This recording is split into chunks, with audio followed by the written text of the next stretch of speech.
Another form of pollution is wreaking havoc in the Pacific. If trends continue, the ocean could become more parts plastic than fish by weight by 2050. This is Midway Atoll in the Pacific Ocean, one of the most remote places on the planet and home to the world's largest single albatross colony. At its peak, 1.5 million albatross nest here. Matt Brown, with the US Fish and Wildlife Service, lived here for years and is our guide. You've got the birds in the air, you've got the birds on the ground, the nesting seabirds. And so when you look at it from this scope, it looks like fairly pristine landscape that's sort of devoid of the imprint of man. But that's far from the truth. Yes, only 40 people live on Midway, the area a national wildlife refuge and one of the largest protected areas on the planet. But something very unnatural is happening here. Well, dawn lets you see just how unbelievably beautiful this place is. So pristine here, you almost don't want to touch it or disturb it.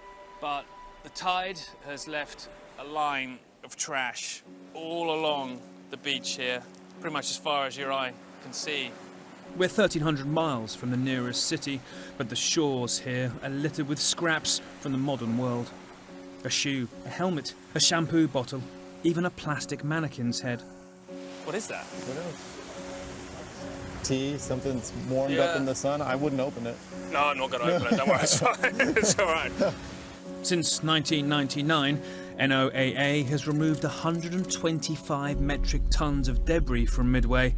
This is just the last few years' worth, stacked on the runway, waiting for a ship to take it away. So, how does it all get here?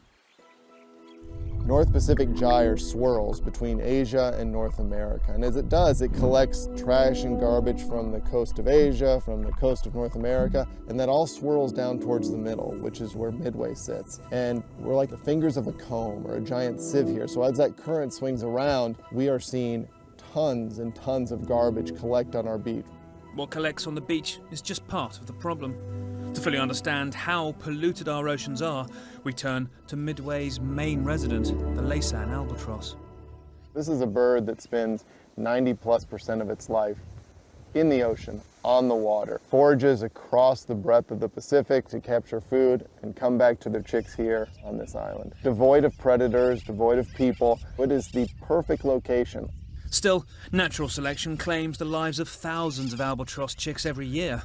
Matt cuts open a bird, dead for only a matter of days.